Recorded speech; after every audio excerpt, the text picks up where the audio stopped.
Hi friends, welcome back to Mazhathulli creations. ഈ channel നിങ്ങൾ ആദ്യമായിട്ടാണ് കാണുന്നതെങ്കിൽ സബ്സ്ക്രൈബ് ചെയ്യാൻ മറക്കല്ലേ. ഗുണ്ടകൾ അർച്ചനയും മീനാക്ഷിയും കുടുക്കിയിരിക്കുകയാണ്. രണ്ടുപേരെയും കെട്ടിയിട്ടിരിക്കുന്നു. നിങ്ങൾ ഞങ്ങളെ പറ്റിച്ചു, പണം തരാമെന്ന് പറഞ്ഞിട്ട് പറ്റിച്ചതാണ് നിങ്ങൾ ഞങ്ങളെ എന്നൊക്കെ അതിൽ ഒരാൾ അർച്ചനയോടും മീനാക്ഷിയോടും പറയുമ്പോൾ അർച്ചന പറയുന്നുണ്ട്, ഞങ്ങൾ പറ്റിച്ചിട്ടില്ല, അതിൽ പണം ഉണ്ടായിരുന്നു. എന്തായാലും ഞാൻ പറഞ്ഞ സമയത്തിനുള്ളിൽ പണം ഇവിടെ എത്തിച്ചാൽ കുട്ടികളുമായി നിങ്ങൾക്ക് വീട്ടിലേക്ക് പോകാം. വീട്ടിൽ അറിയിച്ചിട്ടുണ്ട്. ഇല്ലെങ്കിൽ ഈ കുട്ടികളുടെ ജീവന്റെ കാര്യത്തിൽ എനിക്ക് ഒരു ഗ്യാരണ്ടിയും പറയാൻ സാധിക്കില്ല. തൽക്കാലം നിങ്ങളിവിടെ കിടക്ക്. കുട്ടികളെ കണ്ടില്ലേ, ഇനിയും മാജിക്ക് കഴിഞ്ഞിട്ടില്ല. ഇതാണ് എൻ്റെ പ്രോപ്പർട്ടി, മാജിക്കിനുള്ള പ്രോപ്പർട്ടി. ഈ കുഞ്ഞുങ്ങളെ വെച്ച് ഞാൻ നടത്തുന്ന മാജിക്ക് ഈ കുഞ്ഞുങ്ങളുടെ വിധി നിശ്ചയിക്കും. ഒരു മണിക്കൂർ കഴിഞ്ഞാലുടൻ ഞാൻ പറഞ്ഞ ആ പണം എനിക്ക് കിട്ടിയിരിക്കണം. ഇല്ലെങ്കിൽ മാജിക്കിനിടയിൽ നിങ്ങളുടെ ഈ കുഞ്ഞുങ്ങൾ കൊല്ലപ്പെടുമെന്നും അയാൾ പറയുന്നു. നിന്റെ വീട്ടിലേക്കുള്ള കോളാണിത്. ഒരു മണിക്കൂറിനുള്ളിൽ പണവുമായി വരാൻ പറയേ എന്ന് പറഞ്ഞിട്ട് ഫോൺ വിളിച്ചു കൊടുക്കുകയാണ് അയാൾ. സേതുവിനെയാണ് വിളിച്ചു കൊടുക്കുന്നത്. അർച്ചന കരഞ്ഞുകൊണ്ട് പറയുന്നു, അച്ഛാ, എൻ്റെ കുഞ്ഞിനെ രക്ഷിക്കണമെന്ന്. ഇയാൾ ആവശ്യപ്പെടുന്ന പണം കൊടുക്കണം. അച്ഛാ, എങ്ങനെയെങ്കിലും എൻ്റെ മോളെ രക്ഷിക്കണം, ആരുടെ കയ്യിലെങ്കിലും പണം കൊടുത്തു വിടണം, ഇല്ലെങ്കിൽ ഇയാൾ എൻ്റെ മോളെ കൊന്നു കളയുമെന്ന് പറഞ്ഞ് അർച്ചന പൊട്ടിക്കരയുന്നു. ഇത് കേട്ട് സേതുവും ടെൻഷനാകുന്നുണ്ട്. അവൻ്റെ സേതുവിനരികിലേക്ക് വന്നു. സേതു കാര്യങ്ങൾ അവന്തികയോട് പറയുന്നുണ്ട്. സ്നേഹ വന്നിട്ട് പറയുന്നു, ആദ്യം പണം കൊടുത്ത് അയച്ചതല്ലേ, പിന്നെ എന്തിനാ വേറെയും വീണ്ടും അയക്കുന്നത്? ഇതിൽ എന്തോ ഒരു ചതിയുണ്ട് എന്നൊക്കെ സ്നേഹം പറയുന്നു. അവന്തിക പറയുന്നു, ആദ്യം കൊടുത്ത പണം അവർക്ക് നഷ്ടപ്പെട്ടു. പണത്തേക്കാൾ കുഞ്ഞുങ്ങളുടെ ജീവനല്ലേ നമുക്ക് വലുത്, അല്ലേ അച്ഛാ എന്ന് അവന്തിക പറയുന്നുണ്ട് സേതുവിനോട്. സേതു അതിനെപ്പറ്റി ആലോചിക്കുന്നു. പണവുമായി പോകാൻ ഞാൻ തീരുമാനിച്ചു എന്ന് സേതു. ടെൻഷനാവുകയാണ് സ്നേഹ. ഈ വയ്യാത്ത അവസ്ഥയിൽ പണവുമായി അച്ഛൻ അവിടെ പോകാനോ? ആ ബഹളത്തിനിടയിൽ ചെന്നുപെട്ടാൽ അച്ഛൻ എന്തെങ്കിലും സംഭവിച്ചാലോ? പിന്നെ ആര് പോകുമെന്ന് സേതു ചോദിക്കുന്നു. സച്ചിയും സന്ദീപും ഒന്നും ഇല്ലല്ലോ ഇവിടെ എന്ന് പറയുമ്പോൾ അവന്തിക പറയുന്നു, ഞാൻ പോകാമെന്ന്. ശരി, ഞാൻ പോയി പണം എടുത്തിട്ട് വരാം, പോകാൻ റെഡിയാവോ എന്ന് സേതു പറയുന്നു. അവന്തിക സന്തോഷത്തിലാണ്. ആ പണം അവന്തികയ്ക്ക് അടിച്ചു മാറ്റാൻ തന്നെയാണ്. ഇതേസമയം അർച്ചനയെ കാണിക്കുന്നുണ്ട്. അർച്ചന കരഞ്ഞുകൊണ്ടിരിക്കുന്നു. ആ മാജിക്കുകാരൻ ഇപ്പോൾ രാജലക്ഷ്മിയെ വിളിച്ചു കൊടുക്കുകയാണ് മീനാക്ഷിക്ക്. മുത്തശ്ശി എന്ന് പറഞ്ഞ് കരയുകയാണ് മീനാക്ഷി. ഇയാൾ എൻ്റെ കുഞ്ഞിനെ മാജിക് കാണിച്ച് കൊല്ലാൻ പോവുകയാണെന്ന് മീനാക്ഷി പറയുമ്പോൾ രാജലക്ഷ്മി പറയുന്നുണ്ട്, മോള് വിഷമിക്കണ്ട, പണം ഞാൻ ഉടനെ കൊടുത്തയക്കാം. പണമല്ല, നമ്മുടെ കുഞ്ഞിൻ്റെ ജീവനാണ് നമുക്ക് വലുത്. മോള് ധൈര്യമായിട്ടിരിക്കും, മുത്തശ്ശി പണം കൊടുത്തയക്കാമെന്നും പറയുന്നുണ്ട്. ഇനിയെല്ലാം നിങ്ങളുടെ കയ്യിൽ, ഞാൻ മാജിക് തുടങ്ങാൻ പോവുകയാണെന്ന് അയാൾ പറഞ്ഞു. ദയവ് ചെയ്ത് കുഞ്ഞുങ്ങളെ ഒന്നും ചെയ്യരുത്, പണം അവരിപ്പോൾ കൊണ്ടുവരുമെന്ന് അർച്ചനയും മീനാക്ഷിയും കരഞ്ഞുകൊണ്ട് പറയുന്നു. ഇനിയെല്ലാം തീരുമാനിക്കുന്നത് മാജിക്കാണ്. മാജിക്ക് തീരുന്നതിന് മുമ്പ് പണം എത്തിയാലെല്ലാം ഒരു കടം കഥയാകും. ഇല്ലെങ്കിൽ ഇവിടെ ഒരു ആംബുലൻസിൽ കുഞ്ഞുങ്ങളെ നിങ്ങൾക്ക് കൊണ്ടുപോകാം. എന്തായാലും ഞാൻ പോയി എൻ്റെ മാജിക്ക് തുടങ്ങട്ടെ എന്ന് പറഞ്ഞിട്ട് അയാൾ പോകുന്നു. കെട്ടിയിട്ടിരിക്കുന്നതിനാൽ അർച്ചനയ്ക്കും മീനാക്ഷിക്കും അവിടെ നനങ്ങാൻ സാധിക്കില്ല. ശേഷം കാണിക്കുന്നത് രാജലക്ഷ്മിയും നന്ദിനിയും സാവിത്രിയും ഒക്കെ കരഞ്ഞുകൊണ്ട് നിൽക്കുകയാണ്. നിങ്ങൾ ആരും കരയണ്ട, പ്രാർത്ഥിച്ചാൽ മതി, എൻ്റെ ജീവൻ കൊടുത്തിട്ടാണെങ്കിലും കുഞ്ഞിനെ ഞാൻ തിരികെ കൊണ്ടുവരുമെന്ന് സാവിത്രി പറയുന്നു. അതിനുള്ള ചങ്കുറപ്പ് എനിക്ക് ഉണ്ട് ഏട്ടത്തി, നിങ്ങൾ സമാധാനമായിട്ടിരുന്നാൽ മതിയെന്ന് സാവിത്രി അവരോട് പറയുന്നു. തുടർന്ന് അയാൾ വീണ്ടും മാജിക്ക് തുടങ്ങുകയാണ്. വാൾ ഉപയോഗിച്ചിട്ടാണ് ഇപ്പോൾ മാജിക്ക്. കുഞ്ഞുങ്ങളുമായി ആ ജോക്കർ അവിടേക്ക് വന്നു. ഇതിപ്പോൾ ഒരു പെട്ടിയാണ്. ഇതേസമയം ചെമ്പകമംഗലത്ത് സാവിത്രിയുടെ കയ്യിൽ പണം കൊടുത്തിരിക്കുകയാണ് രാജലക്ഷ്മി. ഇപ്പോൾ പണവുമായി പോകാൻ തുടങ്ങുന്നത് സാവിത്രി. പോകുന്നതിന് മുമ്പ് സാവിത്രി എല്ലാവരെയും ഒന്ന് തിരിഞ്ഞു നോക്കുന്നുണ്ട്. എന്നിട്ട് സാവിത്രി അവിടെ നിന്ന് പോകുന്നു. ഇതേസമയം സേതുമാധവനും പെട്ടിയിൽ പണവുമായി വരുന്നു. അത് അവന്തികയെ ഏൽപ്പിച്ചിട്ട് പറയുന്നു, സൂക്ഷിക്കണമെന്ന്. ശരിയച്ചാ എന്ന് പറഞ്ഞ് അവന്തിക പോകുന്നു. അവന്തിക കാറിൽ പണവുമായി പോയിക്കൊണ്ടിരിക്കുന്നു. ഈ സമയം ദേവരാജൻ അതേ സ്ഥലത്ത് എത്തിയിരിക്കുകയാണ്. മീനാക്ഷിയും അർച്ചനയും രക്ഷപ്പെടാൻ ശ്രമിക്കുന്നു. അതിനിടയിലാണ് അവിടെ ഒരു കത്തി കിടക്കുന്നത് കാണുന്നത്. നിരങ്ങി മീനാക്ഷി എങ്ങനെയെങ്കിലും ആ കത്തി എടുക്കുന്നുണ്ട്. ആ കത്തി കൊണ്ട് കാലുപയോഗിച്ച് എങ്ങനെയെങ്കിലും അർച്ചനയുടെ കെട്ടുമുറിക്കാൻ ശ്രമിക്കുന്നുണ്ട്. മാജിക്ക് നടക്കുന്ന സ്ഥലത്തേക്ക് കാർത്തിയും ടീമും എത്തുന്നു. സച്ചിയും സന്ദീപും പർദ്ദ ധരിച്ച് അവിടെ എത്തുന്നുണ്ട്. അവരുടെ പർദ്ദയുടെ മുഖംമൂടി മാറ്റുകയാണ്. കുഞ്ഞുങ്ങളെ ആ പെട്ടിയിലേക്ക് കിടത്തിയിരിക്കുകയാണ്. എന്നിട്ട് വാൾ ഉപയോഗിച്ച് ആ പെട്ടിയിലേക്ക് ഇറക്കുന്നു. സന്ദീപ്, എൻ്റെ കുഞ്ഞ് എന്ന് പറഞ്ഞ് ടെൻഷനാവുകയാണ് സച്ചി. ഇപ്പോൾ ബഹളം വെക്കരുത്, അത് കുഞ്ഞുങ്ങളുടെ ജീവന് അപകടം ഉണ്ടാക്കുകയേ ചെയ്യൂ. കുഞ്ഞിപ്പോൾ അയാളുടെ കസ്റ്റഡിയിലാണ്. ഇത് ബുദ്ധിപൂർവ്വം കൈകാര്യം ചെയ്യണം. ഇതൊരു മാജിക്കാണ്, എല്ലാവരുടെയും കണ്ണ് കെട്ടിയ മാജിക്ക്. സൂക്ഷിച്ചില്ലെങ്കിൽ കുഞ്ഞുങ്ങൾ മരിക്കും എന്നും സന്ദീപ് പറയുന്നു. ഇപ്പോൾ ആ പെട്ടിയുടെ വിടവിൽ കൂടി വീണ്ടും മറ്റൊരു വാളും കുത്തി ഇറക്കിയിരിക്കുകയാണ് അയാൾ. അതേ സ്ഥലത്ത് പണവുമായി അവന്തികയും എത്തി. അതുപോലെ സാവിത്രിയും എത്തുന്നുണ്ട്. അവന്തിക വിചാരിക്കുന്നു, ഈ പണം കൊടുക്കാതിരുന്നാൽ അയാൾ കുട്ടികളെ കൊല്ലും, ഇതൊരു നല്ല അവസരമാണ് എന്നൊക്കെ അവന്തിക വിചാരിക്കുന്നു. ഇവർ നെല്ലിശ്ശേരിയിലെ അവന്തികയല്ലേ, ഇവർക്ക് എന്താണ് ഇവിടെ പരിപാടി എന്നൊക്കെ സാവിത്രി ആലോചിക്കുകയും അവന്തികയെ വിളിക്കുകയും ചെയ്യുന്നുണ്ട്.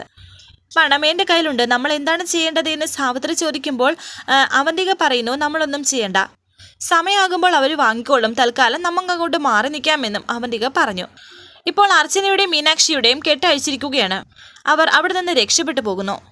ടെൻഷനോടെ കാർത്തിയും സച്ചിയും ഒക്കെ ആ കാഴ്ച നോക്കി നിൽക്കുന്നു. ഇതേസമയം ഓടി വരുന്നതിനിടയിൽ അർച്ചനയും മീനാക്ഷിയും കാണുന്നുണ്ട് ആ കാഴ്ച.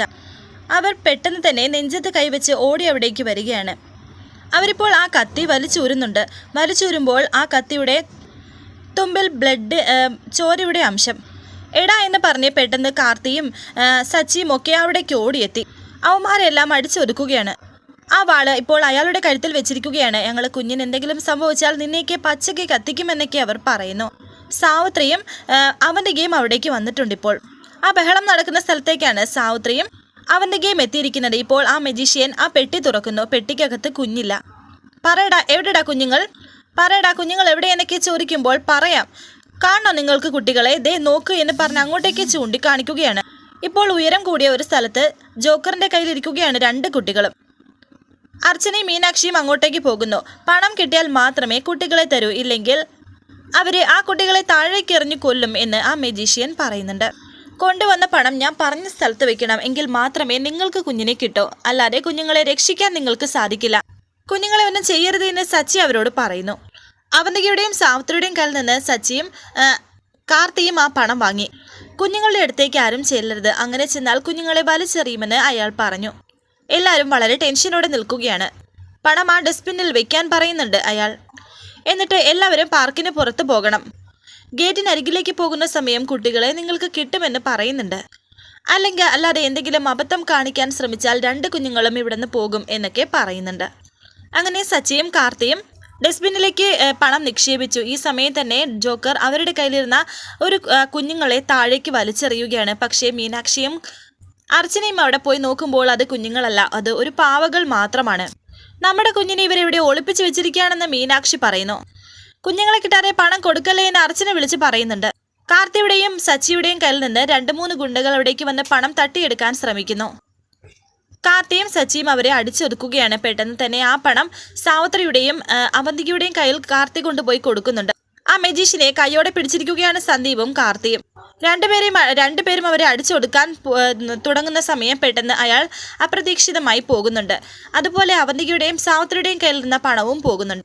ആ ജോക്കേഴ്സും അവിടെ നിന്ന് പോകുന്നു. അവന്തിക അയാളെ വിളിച്ചിട്ട് സാവിത്രി കേൾക്കാതെ പറയുന്നു, സംഭവം അസലായിട്ടുണ്ട്, പെട്ടെന്ന് അർച്ചനയെ തീർത്തിട്ട് പണവുമായി രക്ഷപ്പെട്ടോളൂ. ഇതെല്ലാം കണ്ട് അവന്തിക സന്തോഷത്തിലാണ്. അവന്തികയുടെ പ്ലാൻ തന്നെയാണ് ഇതൊക്കെ. പിന്നീട് കാണിക്കുന്നത് മീനാക്ഷി കരഞ്ഞുകൊണ്ട് ഒരു കാട്ടിലേക്ക് പോവുകയാണ്. തൊട്ടരികിൽ തന്നെയുണ്ട് അർച്ചനയും. കുഞ്ഞുങ്ങളെ തിരക്കാണ് അവിടേക്ക് പോകുന്നത്.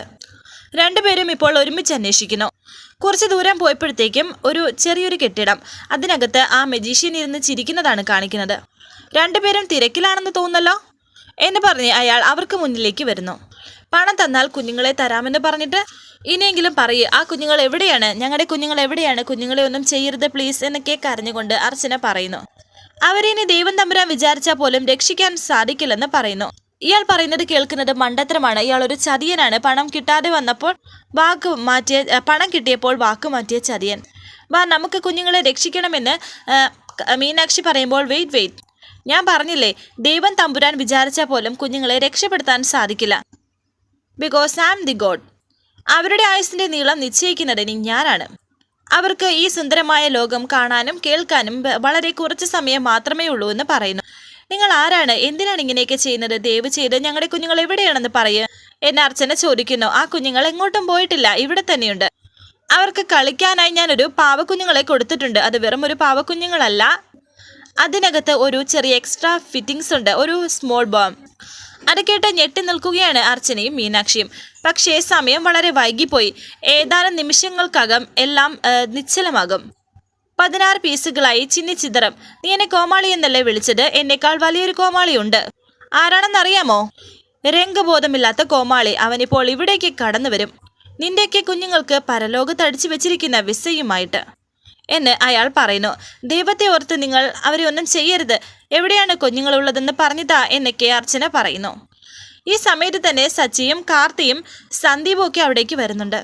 അവിടെ ഉണ്ടായ കാര്യങ്ങളെല്ലാം പറയുകയാണ് സച്ചിയോട്. അയാളെ അടിച്ചൊരുക്കുകയാണ് സച്ചിയും കാർത്തിയും കൂടി. പറയടാ ഞങ്ങളുടെ കുഞ്ഞെവിടെ എന്നൊക്കെ ചോദിക്കുന്നു. ഇപ്പോൾ അയാൾ ആ മുഖം മൂടി മാറ്റി. എന്നിട്ട് ചിരിച്ചുകൊണ്ട് നിൽക്കുന്നു. ഇനി ഏതാനും നിമിഷങ്ങൾ മാത്രമാണുള്ളത്. ഇപ്പോൾ അവിടേക്ക് എത്തിയിരിക്കുകയാണ് മീനാക്ഷിയും അർച്ചനയും. കുറച്ച് പാവകൾ ഇങ്ങനെ കെട്ടിത്തൂക്കിയിട്ടിരിക്കുന്നു. രണ്ടുപേരും കുഞ്ഞുങ്ങളെ എടുക്കുന്നുണ്ട്. രണ്ടുപേരും കുഞ്ഞുങ്ങളുമായി അവിടെ നിന്ന് ഓടിപ്പോകുന്നുണ്ട്. ആ സമയം തന്നെ അവിടെ ബോംബ് പൊട്ടുകയും ചെയ്തു. ഇവനെല്ലാം നശിപ്പിച്ചല്ലോ എന്നൊക്കെ അവന്തിക പറയുന്നുണ്ട്.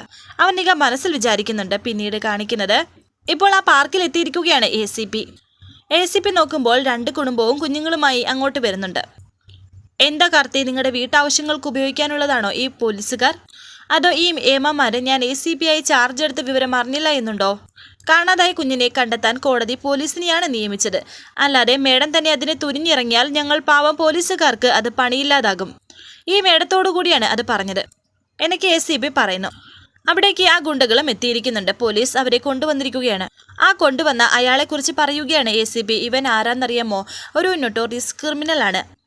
അയാൾ ചെയ്തിരിക്കുന്ന ക്രൂരകൃത്യങ്ങൾ എല്ലാം ACP അവരോട് വ്യക്തമായി പറയുന്നുണ്ട്. ഇവൻ വലയിലാക്കാൻ വരുന്ന ഒരുപാട് കുട്ടികളാണ് ഇപ്പോൾ രക്ഷപ്പെട്ടിരിക്കുന്നത്. എന്തായാലും നിങ്ങളുടെ കുട്ടികളെ ടാർഗറ്റ് ചെയ്തിട്ടുണ്ടെങ്കിൽ അതിന് പിന്നിൽ ഇവൻ മാത്രമല്ല മറ്റൊരു മാസ്റ്റർ ബ്രെയിൻ കൂടി ഉണ്ട് എന്നും ACP പറയുന്നു. പെട്ടെന്ന് അവന്തിക ടെൻഷൻ ആകുന്നുണ്ട്. അങ്ങനെ അയാളെ അവിടുന്ന് കൂട്ടിക്കൊണ്ടു പോകുന്ന അതേ സമയത്ത് മറ്റൊരാളും കൂടി അവിടേക്ക് വരുന്നുണ്ട്. ചൈൽഡ് വെൽഫെയർ കമ്മിറ്റിയിൽ നിന്നും കുറച്ച് പേർ ഇവിടേക്ക് വന്നിട്ടുണ്ട്. കുഞ്ഞുങ്ങളെ അവർക്ക് കൈമാറാൻ പറയുകയാണ് ACP. മാതാപിതാക്കൾ ഇല്ലാത്ത കുഞ്ഞിനെ സർക്കാർ ശിശുക്ഷേമ സമിതിയിലാണ് ഏൽപ്പിക്കുന്നത്. അർച്ചന ചോദിക്കുന്നു, മാതാപിതാക്കൾ ഇല്ലാത്തതോ? എൻ്റെ മോൾക്ക് മാതാപിതാക്കൾ ഇല്ലെന്ന് ആരാ പറഞ്ഞത്? ഞാനും എൻ്റെ സച്ചേട്ടനുമാണ് എൻ്റെ കുഞ്ഞിൻ്റെ അമ്മയും അച്ഛനും. അത് അർച്ചന മാത്രം തീരുമാനിച്ചാൽ മതിയോ? നിങ്ങളുടെ ജോലിക്കാരൻ്റെ മകളാണ് ഈ കുഞ്ഞെന്ന് നിങ്ങൾ കോടതിയിൽ പറഞ്ഞു കഴിഞ്ഞു. ശിവരാമനെ ഇപ്പോൾ കാണാനില്ലെന്ന് കരുതി ഈ കുഞ്ഞ് എങ്ങനെയാണ് നിങ്ങളുടെ കുഞ്ഞാകുന്നത്? മാത്രമല്ല നിങ്ങളുടെ കസ്റ്റഡിയിൽ ഇരിക്കുമ്പോഴാണ് ഈ കുഞ്ഞിനെ കാണാതാകുന്നതും ഈ വികാസങ്ങളെല്ലാം സംഭവിച്ചതും. കുഞ്ഞ് നിങ്ങളുടെ കസ്റ്റഡിയിൽ സുരക്ഷിതരല്ല എന്നല്ലേ അതിനർത്ഥം? ഉത്തരവാദിത്തമുള്ള ഒരു പോലീസ് ഓഫീസർ എന്ന നിലയ്ക്ക് എനിക്ക് കുഞ്ഞിനെ നിങ്ങളോടൊപ്പം അയക്കാൻ സാധിക്കില്ലെന്ന് പറയുന്നു. ഞാൻ എൻ്റെ മോളെ ആർക്കും വിട്ടുതരില്ല എന്ന് വീണ്ടും അർച്ചന പറയുന്നു. ഇത് ഞങ്ങളുടെ മോളാണ്, എൻ്റെയും എൻ്റെ സച്ചിയേട്ടനെയും എന്നൊക്കെ കരഞ്ഞുകൊണ്ട് പറഞ്ഞു. സച്ചി, ഞങ്ങൾക്ക് ബലം പ്രയോഗിക്കേണ്ടി വരും, നിങ്ങൾ കുഞ്ഞിനെ കൊടുക്കുക എന്ന് വീണ്ടും ACP പറയുന്നു. കുഞ്ഞിനെ വാങ്ങിക്കുക എന്ന് അവരോട് പറയുമ്പോൾ അവർ കുഞ്ഞിനെ വാങ്ങാൻ തുടങ്ങുന്നു. പൊട്ടിക്കരഞ്ഞുകൊണ്ട് നിൽക്കുകയാണ് അർച്ചന. അങ്ങനെ അർച്ചനയുടെ കയ്യിൽ നിന്നും അവർ കുഞ്ഞിനെയും വാങ്ങിക്കൊണ്ടു പോകുന്നു. ACPയോട് കാർത്തി പറയുന്നുണ്ട്, ഇത് അല്പം കടന്നുപോയെന്ന്. അതിന് ഷോ ഫുള്ളും തീർന്നില്ലല്ലോ എന്ന് ACP പറയുന്നുണ്ട്. ഒരാളും കൂടി വന്നാലേ ഇത് പൂർണ്ണമാകൂ എന്നും ACP പറയുന്നു. അവിടേക്ക് ഇപ്പോൾ മറ്റൊരാൾ വന്നിരിക്കുന്നു. മൈഥിലിയാണ് വന്നിരിക്കുന്നത്. മൈഥിലിയുടെ തലയിൽ ഒരു കെട്ടുണ്ട്, കയ്യിലും മുറിവെല്ലാം ഡ്രസ് ചെയ്തിരിക്കുന്നു. കുഞ്ഞിനെ മൈഥിലിക്ക് വിട്ടുകൊടുക്കണമെന്ന് പറയുമ്പോൾ ഇല്ല, ഇത് ഇവളുടെ കുഞ്ഞല്ല എന്ന് പറഞ്ഞ് കരയുകയാണ് മീനാക്ഷി. കാർത്തി, നീ ഒരു നിയമപാലകനല്ലേ? നിയമം എന്താണെന്ന് നീ നിന്റെ ഭാര്യയ്ക്ക് പറഞ്ഞു കൊടുക്കണം എന്ന് ACP പറയുന്നു. മീനാക്ഷിയുടെ കുഞ്ഞിനെ കൊടുക്കാൻ കാർത്തി പറയുന്നുണ്ട്. മൈഥിലി കുഞ്ഞിനെ വാങ്ങിക്കുന്നു. ഒരു താങ്ക്സ് പറഞ്ഞ് മൈഥിലി കുഞ്ഞുമായി പോകുന്നു. ഇനിയിപ്പോൾ ACP പോകാൻ തുടങ്ങുമ്പോൾ കാർത്തി ACPയോട് പറയുന്നു, ഷോ കഴിഞ്ഞിട്ടില്ല, ഇത് തുടരുമെന്ന് പറയുന്നു. ഐ ലൈക്ക് ഇറ്റ് എന്ന് പറഞ്ഞ് ACP അവിടെ നിന്ന് പോവുകയാണ്. അർച്ചനയും മീനാക്ഷിയും കരഞ്ഞുകൊണ്ട് തന്നെ നിൽക്കുന്നു. വരാനിരിക്കുന്ന പുതുപുത്തൻ എപ്പിസോഡുമായി വീണ്ടും കാണാം. Thank you for watching. Please subscribe, like, share my channel.